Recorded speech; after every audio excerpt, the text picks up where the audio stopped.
안녕하세요, 공백업다입니다. 이번 영상의 주제는 배당주 투자 시 재무제표 확인은 필수라고 생각합니다 라는 주제로 영상을 진행해 보고자 합니다. 그럼 바로 시작하겠습니다. 주식은 특성별로 성장주와 배당주로 나눌 수 있습니다. 성장주는 주주들에게 배당으로서 이익을 나누어 주기보다는 막대한 투자를 통해 기업 자체의 미래의 기대 가치를 올려 주가 자체의 상승을 통해 주주들에게 기여하는 패턴을 가지고 있습니다. 예를 들면 아마존, 구글, 페이스북 등의 기술주가 대표적이겠지요. 배당주는 이제껏 성장해온 동력을 활용하여 더 이상 추가 성장할 여력은 부족하지만 이미 만들어 놓은 브랜드 파워와 기존 사업의 현금 창출 능력을 이용해 어디 투자해야 할지 모르는 방황하는 돈이 주주 환원의 일환인 배당으로 돌아오는 패턴을 가지고 있습니다. 예를 들면 탄산음료 하면 가장 먼저 떠올릴 정도로 고객 충성도를 가지고 있는 코카콜라와 미국 담배 회사인 말보로를 생산하는 알트리아, 미국 석유 메이저 회사 엑슨모빌 등이 기존 산업의 현금 창출 능력을 통해 배당금을 지급하는 미국의 대표 배당주로 할 수 있겠습니다.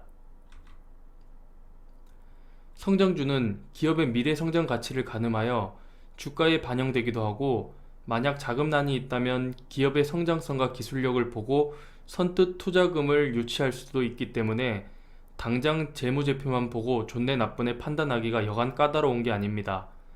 그래서 제가 성장주 투자를 잘 하지 않는 이유기도 하고요. 성장주 중 하나인 바이오주를 예를 들자면 당장 돈도 못 벌고 몇 년째 적자를 보고 있는 기업이 허다합니다.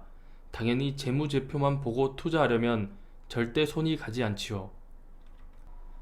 테슬라 같은 경우에도 불과 1년 전 200달러도 안 하던 주식이 1500달러로 폭등할지 누가 알았을까요?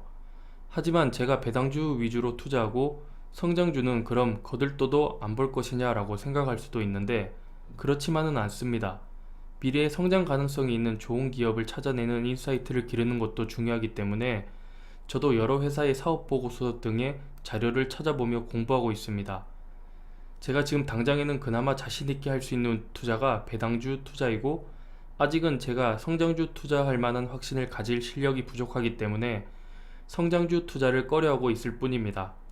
성장주에 투자하는 것도 굉장히 매력적이라는 것에는 반문할 여지가 없습니다. 다시 돌아와서 배당주 투자가 성장주 투자보다 비교적 쉽다고 생각하는 이유는 재무제표를 보면 기업의 가치를 성장주에 비해 비교적 뚜렷하게 알 수 있다는 것입니다. 배당이 중지된다는 것은 회사가 적자가 났다는 것이고, 적자가 났다는 것은 배당주 입장에서는 뒤가 없습니다.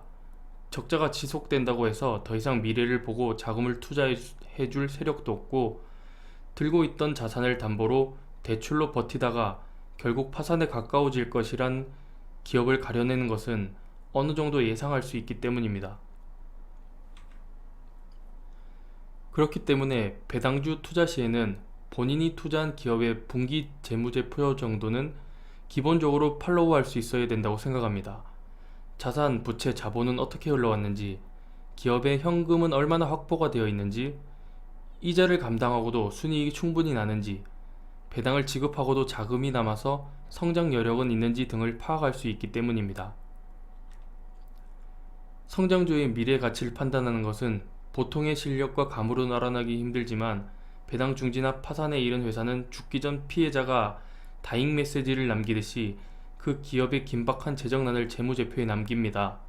물론 과거의 자료는 쓸모없다고 말하는 분들도 있겠지만은 재무제표 확인을 통해 현재 벌어지고 있는 최악의 상황은 피할 수 있다고 생각합니다.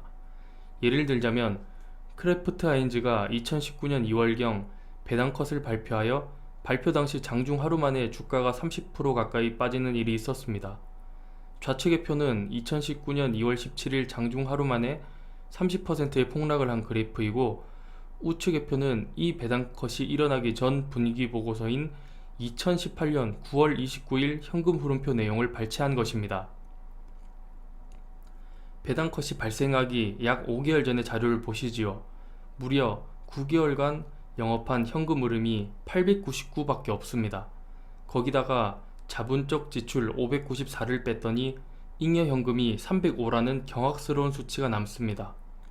305를 남긴 회사가 그 기간 동안 배당을 2,421을 단행했습니다. 그 돈은 어디서 왔을까요? 아래쪽 상업용지 발행대금에서 2,485만큼을 스마트 팩토링을 통해 빚을 내가며 배당을 주고 있었던 것입니다.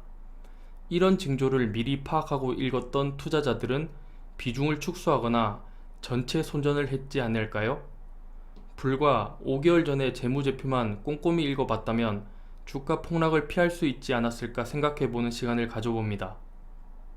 오늘도 경제적 자유를 꿈꾸는 공백업다였습니다. 최소한의 위험은 피하면서 투자하는 현명한 투자자 여러분이 되었으면 좋겠습니다. 감사합니다.